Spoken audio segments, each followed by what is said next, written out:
I'm Liz Larson. And I'm Bill McKenna. And together, we created the Cognomovement system. And we'd like to welcome you to the New Life Perspectives radio show, where we're going to be sharing with you tools, tips, and ideas that are going to change your life.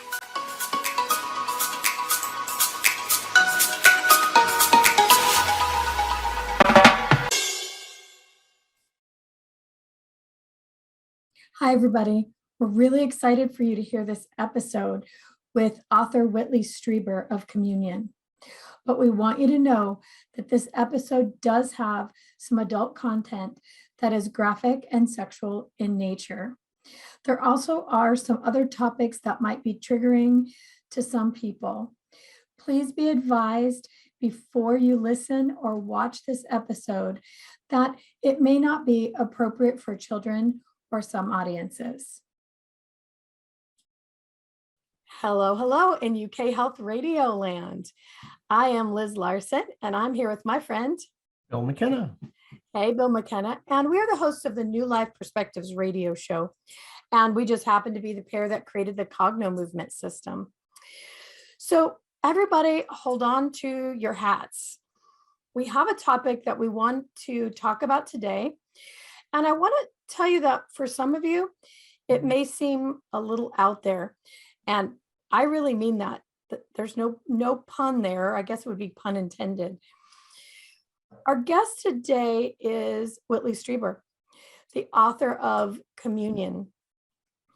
And in 1988, he had the book Communion about his experience, his UFO or extraterrestrial experience.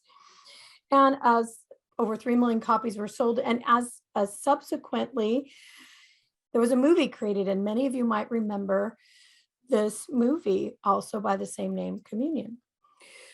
So what we're talking about today is experiencers, people who have had an experience with the paranormal, and specifically some of the health concerns that happen to some people who have had an experience. So we are actually taking the subject quite seriously today, and I hope you'll come along with the ride, on the ride with us, because this is something that people really do experience. I know, also pun there too, and live with. And Whitely Strieber is one of those people who has expressed on his podcast himself, Dreamland on Unknown Country, not only experiencing this in the past, but currently every day. So I want to open the floor to Whitely. Thank you so much for being here with us today. And would you just introduce the idea about these health concerns and also a little bit of your experience? So for people who don't know you and don't know the background. All right. The first thing that comes to mind is, well, I'll tell you a little bit about the background. I was living a normal life as a writer, if any writer's life could be considered normal, back in the early 80s. And we had a little cabin in the country as well as a home in Manhattan in New York. And we were in the cabin one weekend, or rather it was Christmas time. And the day after Christmas, I had an extremely bizarre and violent experience, which left me thinking that I must have had some kind of mental problem, a brain tumor or something, and because it appeared to be that I had been abducted by aliens. So I went to the doctor, of course, immediately, and he took an MRI scan, and we did a series of psychological tests and a test for a disease that causes vivid hallucinations called temporal lobe epilepsy. And none of these tests proved anything except I was perfectly normal, except the psychological tests showed I was under a lot of stress, that I was frightened. And eventually, over the next few weeks, I met a psychiatrist, Dr. Donald Klein, who was a forensic psychiatrist and the head of the New York State Department of Psychiatry. And he had used hypnosis to help people clarify experiences that they had had difficulty remembering because of trauma, and had helped to solve quite a few cases, such as hit and run cases, and he can enable people to remember the license number of the car, that kind of thing. So he was very skilled. And we thought at the time that I had been attacked, it was a criminal act. In other words, it never occurred to anyone, including me, that the alien hypothesis never really was taken seriously. I didn't take it seriously, neither did the doctors. But there was a man called Bud Hopkins that was involved at that point. When he was the one who introduced me to Dr. Klein. And he thought that's what it was. And Dr. Klein and I privately thought it was absolute nonsense. But when the hypnosis occurred, which is a method of concentrating the mind, it's nothing exotic really. And I remembered much more, in much more detail. It was so detailed and so extensive that I was really left aghast at the idea that it could even happen. But it did happen. And among the health-related things that happened was that I was raped, and it was brutal, and the injuries were very real. And I was also had a needle put into the side of my head, and I struggled with the injury, the pain from the injuries, from the rectal injury for 20 years after the event happened, and 25 years really. And the other event was a needle being put into the side of my head, and there could have been a health-related sequel to that, because my brain has been studied quite a few times by various, because the US government knows this is happening to people. It's not, they're not talking about it because they don't know how to talk about it yet. They will, I think, in the next few years, if not sooner. In any case, there are two brain executive function areas called the caudate and the putamen. And between them, there is what is called white matter that connects the two. And the white matter in my brain is absolutely unique in the experience of the doctors who've studied it. And unfortunately, we don't have an MRI scan from before the experience. But I've often wondered if what they did to my brain changed, when they put the needle in, they changed my brain. Because afterwards, and this is true of many people who have this experience, I became psychic and had all kinds of things that to me would be considered quite improbable happen to me, and they become part of my life. And there's been a long trajectory from there, from that dark moment to where I am now, which is living with the most fascinating experience you could possibly imagine happen. So I have a personal question I want to ask you about this. Since you experienced this and you interview people, every week around the world who've had this experience as well, how important is it to you to actually get the message out that there is a physical component, that it's not only mental, it's not only visual? What does it mean to you to actually have people understand this piece? Well, I think that really the issue is there can be a physical component. That isn't always the case. Sometimes there is a physical component, and that was true in my case, and it's true in many, many cases. In fact, most of the time people remember this, they remember it because they had a physical experience, and more than one. I mean, I've had many physical experiences, and so most close encounter witnesses do. But what are those experiences? This is the question. The UK, I believe it was the military intelligence, produced a a study back in the late 90s called the Condine Report with an I, different from the Condon Report, which is an American study of UFOs. And in this study, they said that people who come into proximity to these objects are exposed to energies that can be harmful, but also that can cause people to believe things that did not in fact happen. In other words, it affects both the mind and the body. And the great difficulty with this is trying to understand what the relationship is between your physical body and what you remember happening to you. Now, that's the real difficult part. Yeah, I mean, there's several real issues that I can see. One is if you were attacked by muggers and had the experience that you had, or attacked in your home, everybody would understand your physical ailment and the PTSD that goes with it.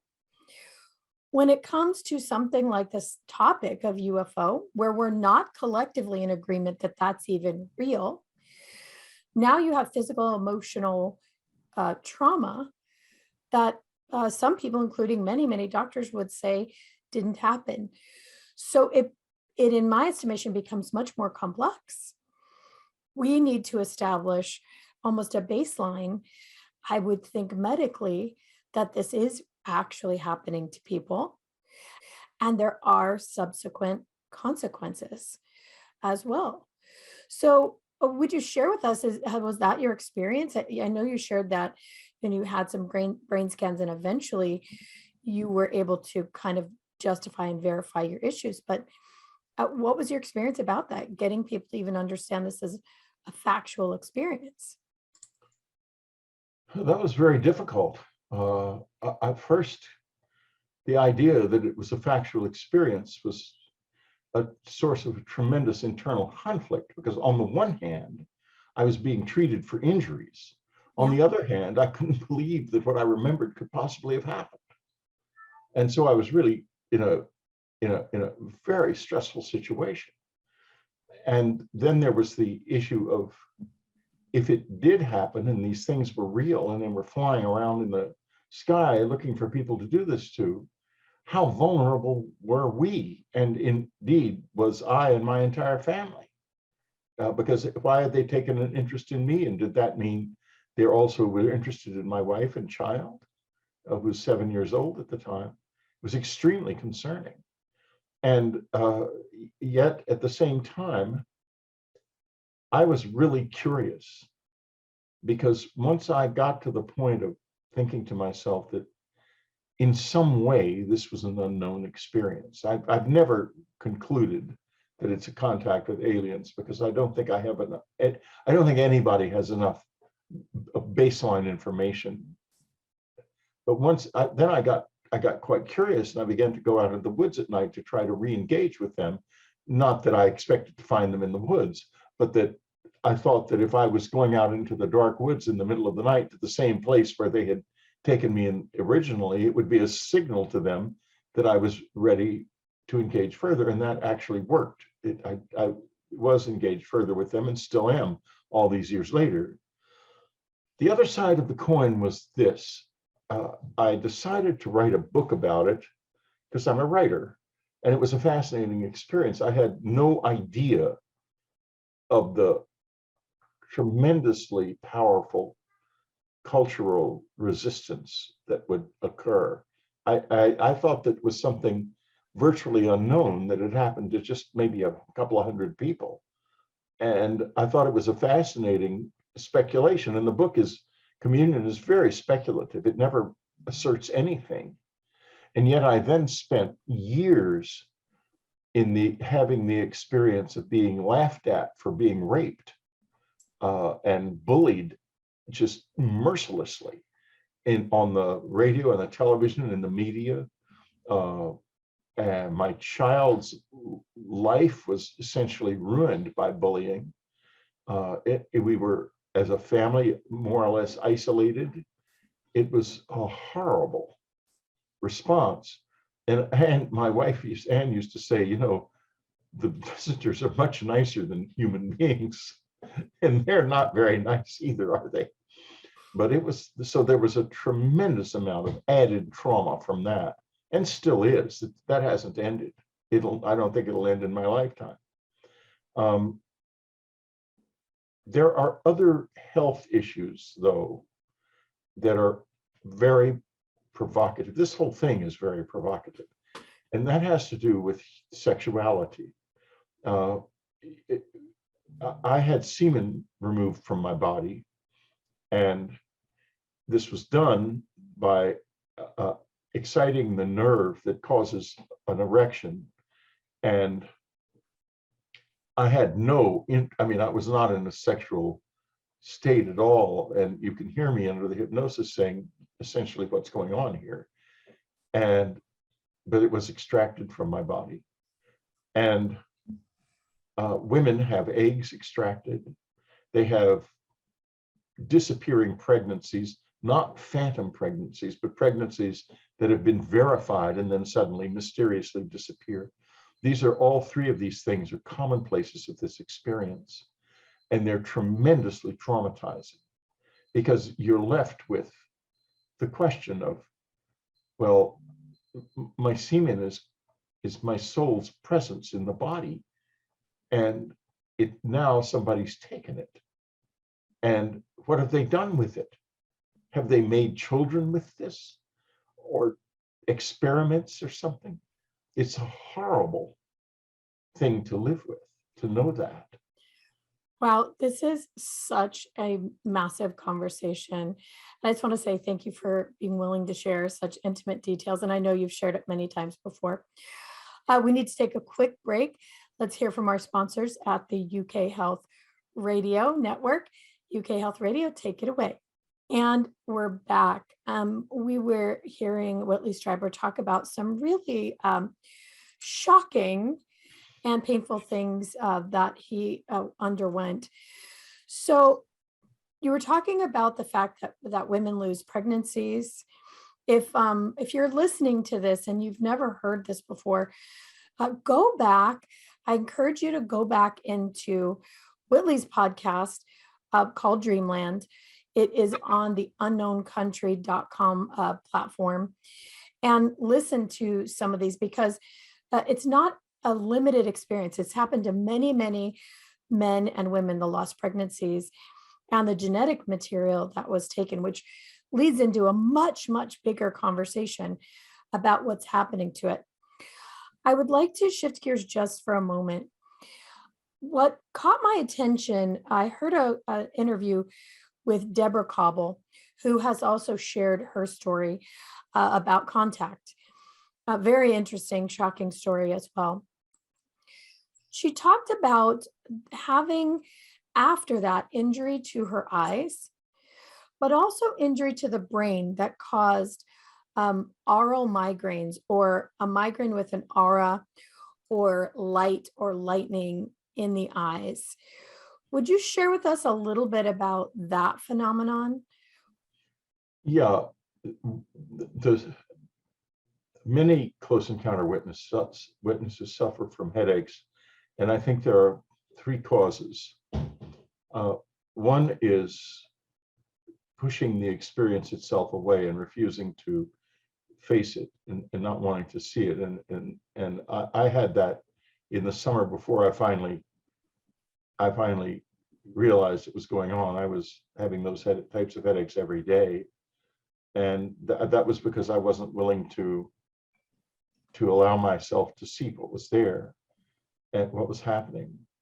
The other types are caused, well by the stress of the situation, but also there are things like there's a form of light that is very bright, and I don't know if its wavelength, its wavelengths must be different from the light that we're used to living in, and it can cause headaches very definitely. And But I think that the migraines that so many people experience are partly due to pushing away memories, suppressing memories, and partly due to stress. Those would be the two most likely explanations. They generally can't be really helped very much by medication. They sometimes can be, but to me, that's a sign that they are stress related. So you both had said that you had had brain scans and that you both had a white mark on the brain. Was that correct? Am I remembering that correctly? Yeah, you're correct. Unknown UBOs, unknown. They're little points on the brain that have demyelinization of the sheath of the nerve, and they show up as white spots. And both of us have those, and we're not the only close encounter witnesses who have those. And this is a form of brain damage that is, when it's more extensive, associated with multiple, I believe, with multiple sclerosis. Yeah, correct. And I have very low grade MS symptoms from time to time in my life, but so low grade that they're almost unrecognizable. And I think probably other witnesses do too. I have had also some damage to my right eye due to unusual light. And so this is all related. What we're talking about here is a situation that is physically stressful because the human body isn't made to experience these things, and psychologically stressful for the same reason. The mind isn't either. When a human being's perceptual system is taking in information, you'd think that the optic nerve would be the most active part of the brain, but it's not. What is more active is the memory banks. And what's happening is, instantaneously, as we see the world around us, memories are being brought forth to make sense of what we're seeing.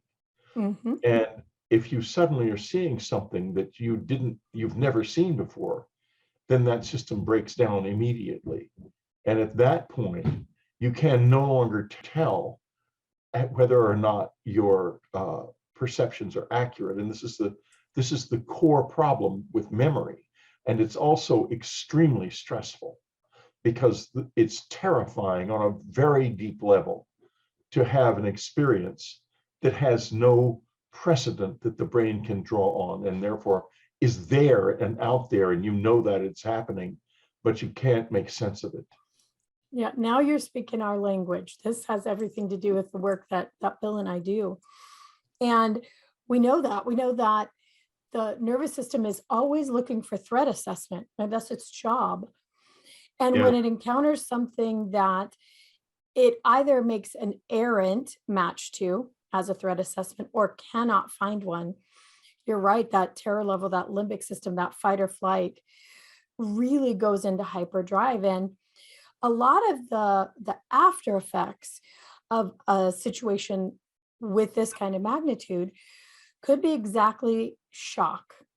The body remains in a state of shock, which can account for some neurological symptoms, memory lapsing, all kinds of things that happen when you're in shock, shaking, sweating, all of those sorts of things.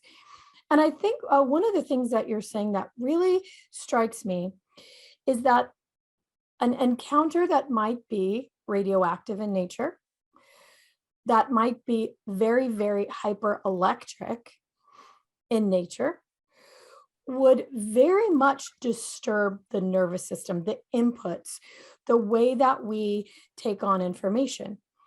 We know in our work that the senses between the brain and the body, that neurological pattern, are electrical, hormonal, and chemical.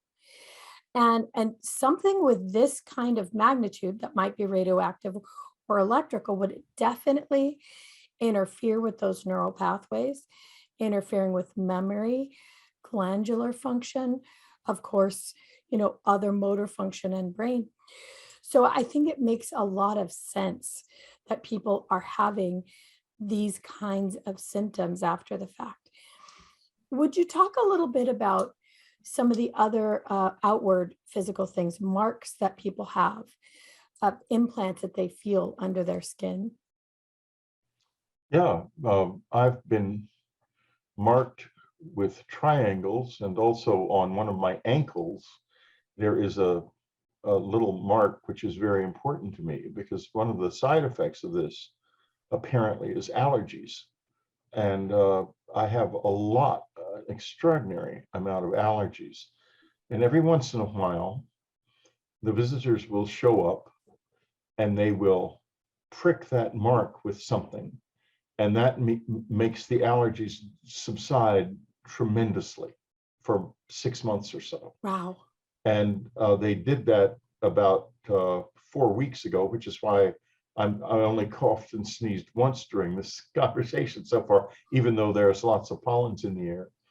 And I have, they usually will leave a little mark on my body right by the ankles to let me know that they were there. They're very, very careful about us because they're physically small and fragile. And the least thing can cause them damage to their bodies. We're much bigger than they are.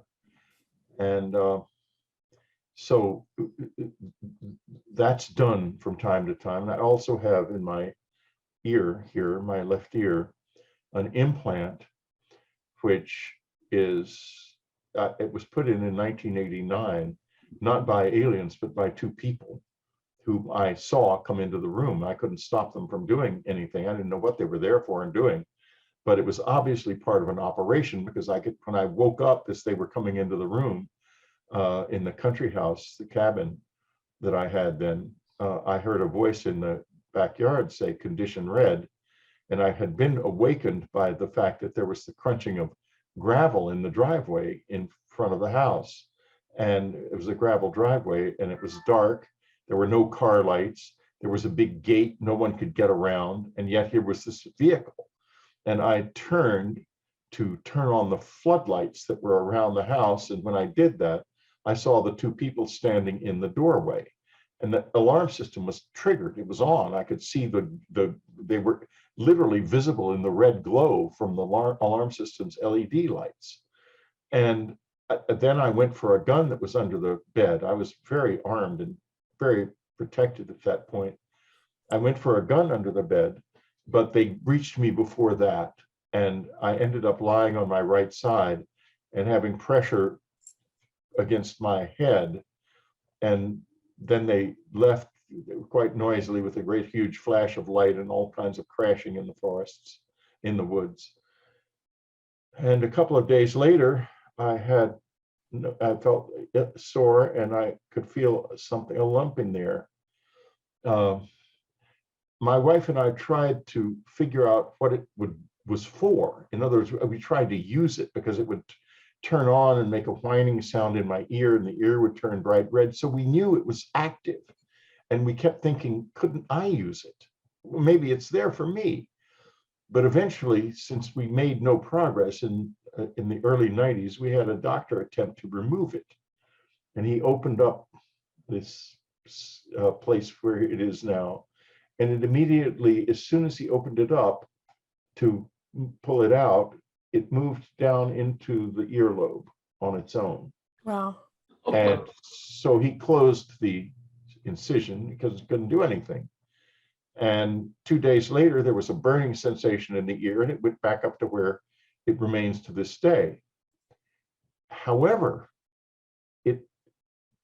I found out eventually how to use it because I noticed one day when I was in a room with a very bright wall in front of me that there was a slit visible in my left eye, and there were words racing through this slit.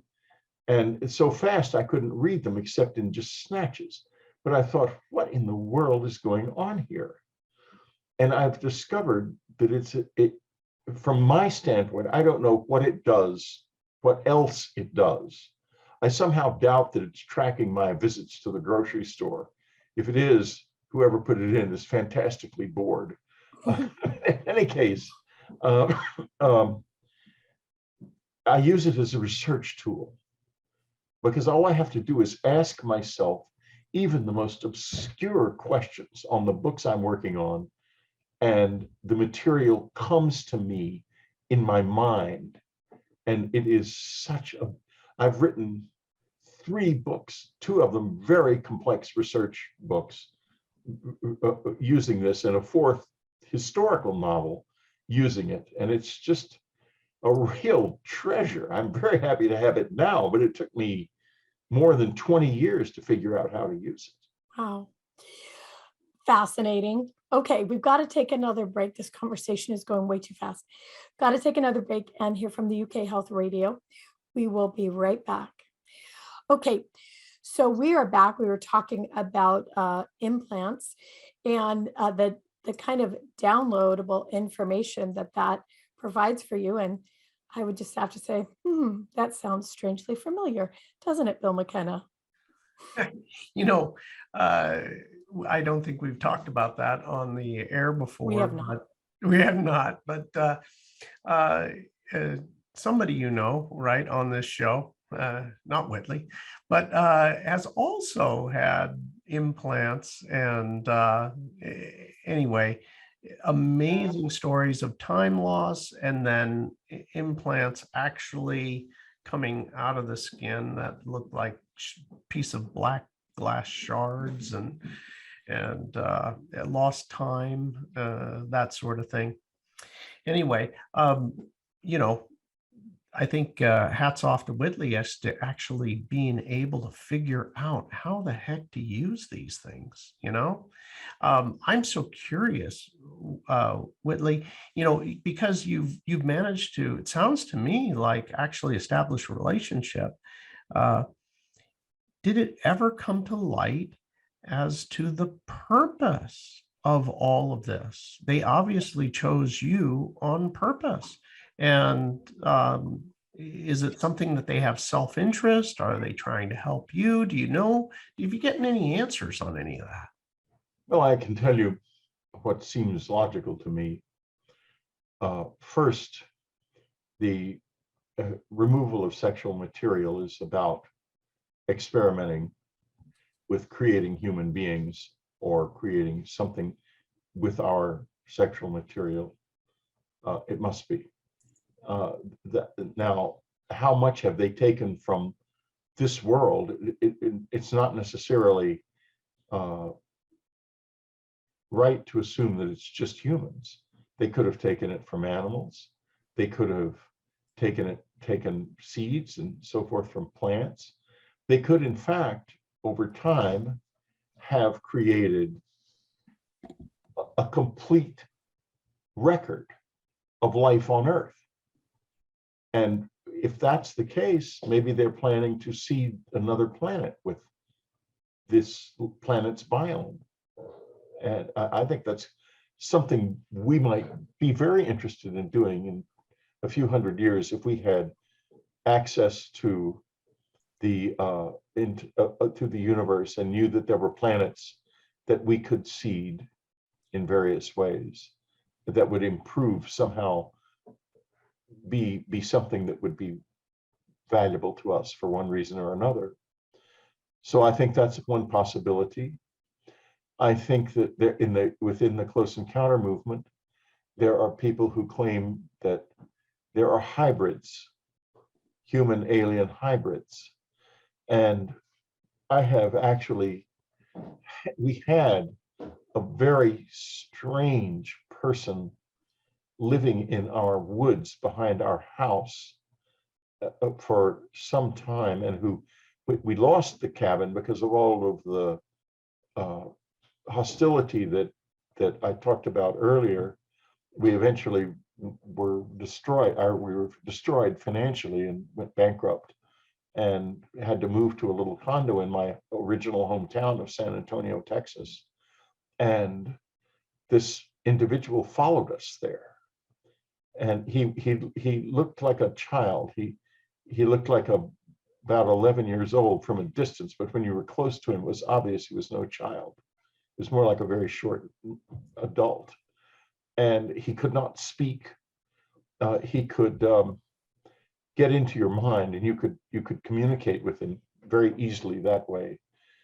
And he was a very, very disturbed man. I don't know what eventually happened to him, but it could not have been good. But as to what he was, why in the world would there be a person who couldn't speak, who also had the ability to converse extensively in the mind? People like that don't exist, but he did exist. He was very much a living being. And I think somebody created him, frankly. I don't see that any other explanation unless he was a mutant and some kind of bizarre mutation, in which case, why did he end up living in the woods behind our house? So this is a very strange experience. I'm trying not to go too deep into the strangeness, because your audience is not going to be able to go there with me, but I'm just skating along the surface of the strangeness and the high level of health issues that are involved. And I think, Liz, your description of what you do could be very, very important to the close encounter movement, because this is a movement of people who are profoundly traumatized, and in ways that I think you might be able to help us. So I'm very excited to hear what you were describing. Yeah, we believe that is absolutely the case, that there is this group that can be helped specifically by what we do, just by the understanding of it and the nature of what's actually going on neurologically. So we'll maybe have a chat about that at another time. Let's do. Yeah, please, we will. So I think this is really important, because I suspect the people on this call know exactly what you're talking about, and we've experienced it some ourselves. And I'm guessing that there are a large number of people who are hearing some of these things that either know or suspect that they've had some of these experiences. And you've been one of these pioneers on the planet who's been willing to talk about it, to open the minds of people who maybe don't know anything about it and suspect, or who have had experiences and wonder, and allowing people to talk about this in a public way and actually get some help. So while we only have a few minutes left, I would like to kind of foray into that. I know that there is help, and I know that you have some access to people that can help as well. We might be included in that group, but one of the people is someone like Barbara Lamb, who is open and willing to doing the psychological, the regression on people to find out what actually did happen, to get clarity. What are some other resources that you can think of for people to start to look into this for themselves? Where can they get some help, support even? Well, there is the experiencer group, which is a loosely organized but fairly large group of people who have had close encounter experiences. And my website, unknowncountry.com, has a lot of people on it who have had experiences, and you can go on that website and engage with them. It's got a social media aspect to it, both for subscribers and then also a free one. And the Mutual UFO Network offers, in the United States, offers experiencers some support, but there's a lot less support out there than there should be. And a lot of the support is not really all that professional and all that effective. One of the problems being that there are a lot of people out there who will hypnotize somebody, and they don't really have the credentials to do that. They're not trained and not licensed. And they assume that they know what happened to people. Mm-hmm. And therefore the hypnosis becomes false memories are generated, and they become a terrible barrier and burden to the person who has been hypnotized, because you must not do that. And the other problem is the culture itself is generating these false memories, because people go on the television and the radio and they and write books and they tell of their experiences, and then other people who perhaps had very different experiences come to assume that they had that too, and the mind the culture is building a picture of this, but we don't know if it's a true picture or not, unfortunately. So it's a very, very fraught and difficult area. Yeah, we understand that. We've seen that in our work in lots of other areas where hypnotic suggestion plays a big role, and is really very disturbing to both the mind and the neurological system. So that makes sense. But if a person were curious and thought maybe this is something that has happened to them, or like you, they know, but they just can't accept it, where would you suggest a person go to start looking into it? Where are some safe places they could go? Well, the experiencer group is probably a good place. Okay, the website is forexperiencers.com. It's forexperiencers.com. And it's for a community for those who have experienced anomalous phenomena. And that's a good place to start.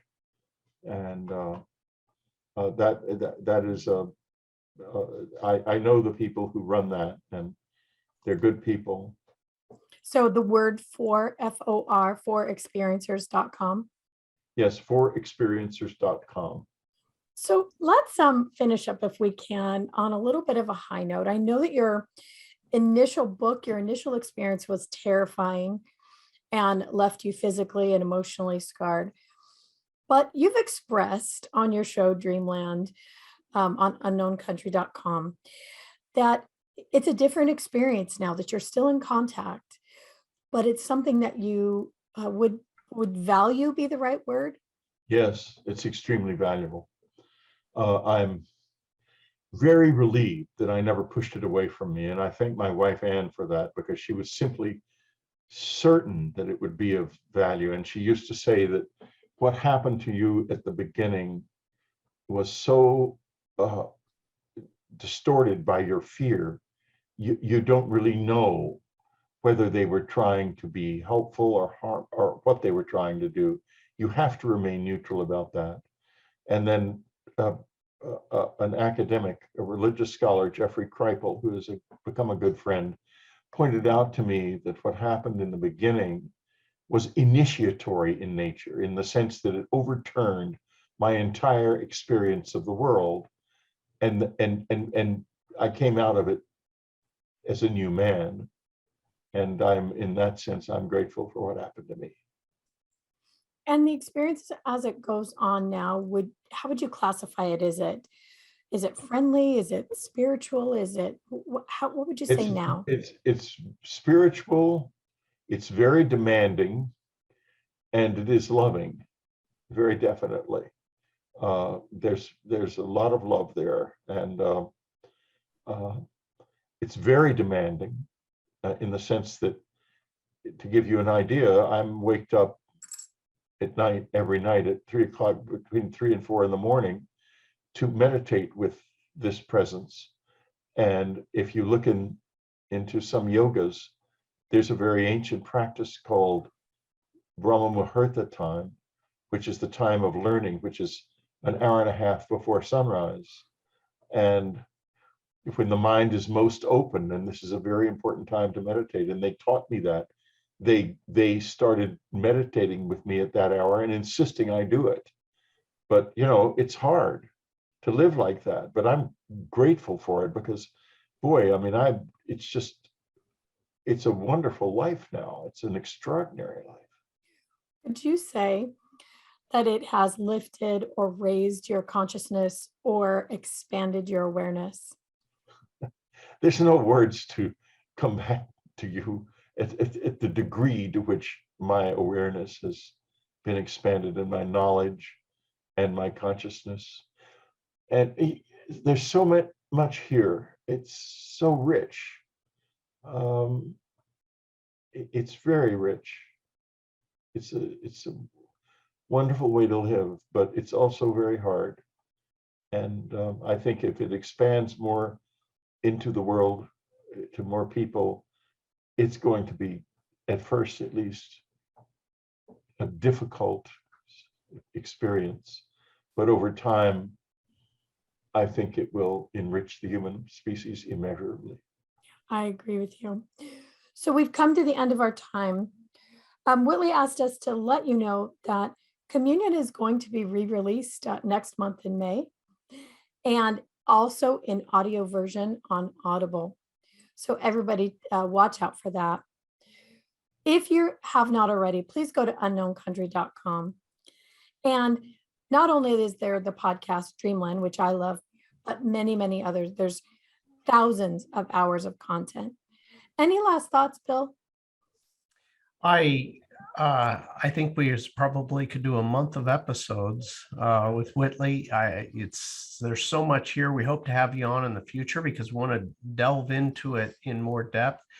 I think that meditation that he mentioned and that time, the particular time there, that hour and a half before sunrise, just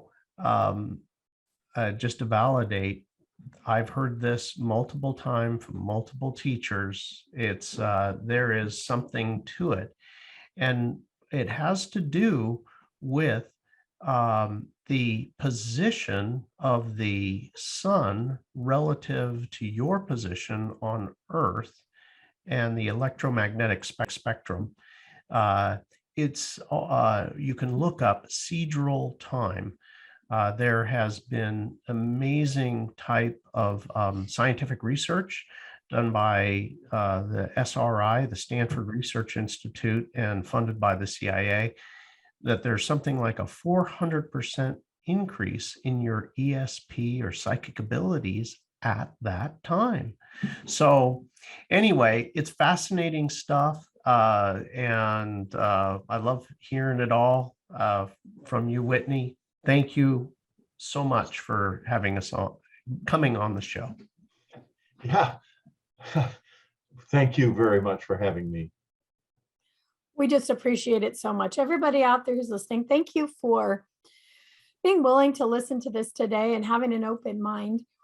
If it's something you think you're experiencing, please reach out, get some support, reach out to the network that Whitley talked about, or maybe just start to do some research. If there's somebody in your life that is talking about these things, yes, of course, we want to make sure everybody's healthy mentally. But if you're willing to listen, have an open ear, also be open-minded about it, you might be extraordinarily helpful in just hearing their story. So everybody in UK Health Radio Land, we will see you guys all again next week. Thanks so much. We'll see you soon. Thanks for being here with us on the New Life Perspective radio show. For more information or to find out more about the work that Bill and I do, please visit us at cognomovement.com or email us at info@cognomovement.com. See you again soon.